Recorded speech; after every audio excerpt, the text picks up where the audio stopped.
प्यारे विद्यार्थियों, आज मैं वो बातें कहने जा रहा हूँ जो पिछले कई वर्षों से मैं लगातार सोचता रहा कि आपके बीच में आकर के आपसे मैं शेयर करूँ।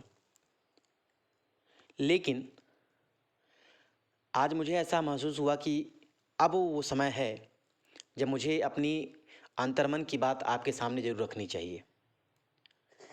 आज हम यूट्यूब पे देखते हैं तो ढेर सारे मोटिवेशनल वीडियोज़ दिखाई देते हैं।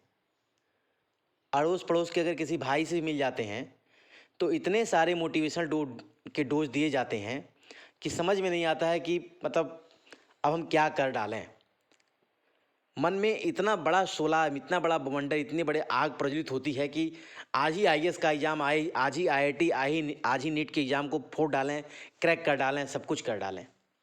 लेकिन मित्रों, ये गलत है, क्योंकि जीवन अनवरत चलने का एक ऐसा प्रयोजन है जिसमें कदम कदम उसी उत्साह के साथ बढ़ना और अपने उत्साह को निरंतर बनाए रखना, यह जीवन के लिए सबसे महत्वपूर्ण कड़ी है। क्योंकि 10वीं का बच्चा 10वीं में आईएएस का एग्ज़ाम नहीं देता है और ना आईआईटी जेईई का एग्ज़ाम देता है, लेकिन शुरुआत उसकी 6ठी क्लास से हो जाए, 5वीं क्लास से हो जाए, ये सबसे महत्वपूर्ण रखता है। क्योंकि ऐसा है भी नहीं कि आप 12th में अचानक पहुंच जाएंगे और आप कहेंगे कि नहीं आज ही हम आईआईटी का एग्ज़ाम क्रैक कर लेंगे, ये भी इम्पॉसिबल है। तो जो मोटिवेशन की जो बाढ़ आई हुई है, निश्चित तौर पे कहीं ना कहीं हमको लगता है कि मोटिवेशन से ज़्यादा डीमोटिवेट कर देती है। क्योंकि लगातार 24 घंटे जब मोटिवेशन का जो चलता रहता है तो ये मोटिवेशन का काम नहीं करता है, बल्कि फिर एक इग्नोरेंस की भावना आती है कि वह बेकार है, फालतू है। जबकि सही मामले में मोटिवेशन का सच्चा अर्थ ये होता है कि आपको आपके लक्ष्य के प्रति एकाग्र करके और एक एकाग्र मन के साथ उसकी तरफ आगे बढ़ना, मोटिवेशन का सबसे बड़ा मंत्र यही होता है। और मित्रों, इन सब चीज़ों के लिए सबसे पहला ज़रूरी है सेल्फ मोटिवेशन। क्योंकि जब तक आप 10 लोगों की बातों को सुनेंगे और उस पर मंथन करेंगे, आप जीवन के किसी भी लक्ष्य को हासिल नहीं कर सकते।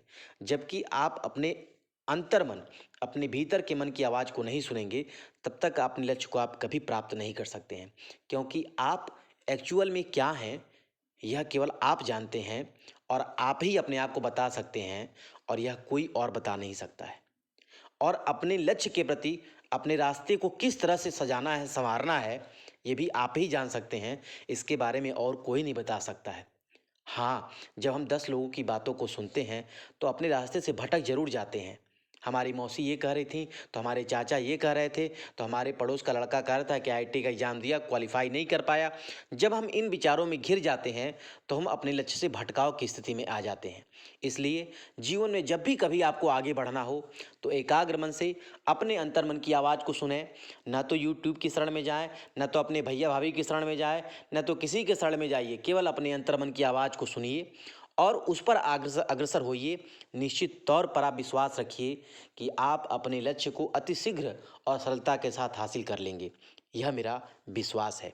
आइए इसी कड़ी में हम आपको एक छोटा सा बहुत ही प्यारा पोयम सुनाते हैं, और इस पोयम से निश्चित तौर पे आपके मन में एक दीप प्रज्वलित होगी कि हाँ, वास्तव में हर चीज़ों का एक अर्थ होता है। यह पोयम आपको बताना चाह रही है कि आप एक्चुअल में क्या हैं और क्या कर सकते हैं, और जो आपसे कुछ कहते हैं वो क्या हैं और वह क्या कर सकते हैं। तो आइए सुनते हैं। इस पोयम का शीर्षक है दीप बनो।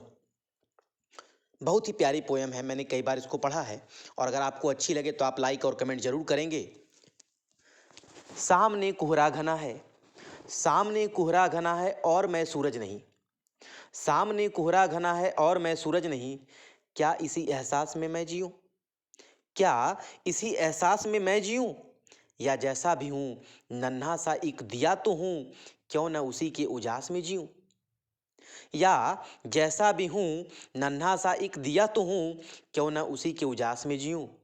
हर आने वाला क्षण मुझसे यही कहता है, अरे भाई तुम सूरज तो नहीं। हर आने वाला क्षण मुझसे यही कहता है, अरे भाई तुम सूरज तो नहीं। और मैं कहता, न सही सूरज एक नन्हा दिया तो हूँ, न सही सूरज एक नन्हा दिया तो हूँ, जितनी भी है लौ मुझ में उसे लेकर जिया तो हूँ। कम से कम मैं उनमें से तो नहीं जो चाँद दिल में बुझाए बैठे हैं, उड़ते फिर रहे थे जो जुगनू आंगन में, उन्हें मुट्ठियों में दबाए बैठे हैं। कम से कम मैं उनमें से तो नहीं जो चाँद दिल में बुझाए बैठे हैं। उड़ते फिर रहे थे जो जुगनू आंगन में, उन्हें भी मुट्ठियों में दबाए बैठे हैं। सामने कोहरा घना है और मैं सूरज नहीं।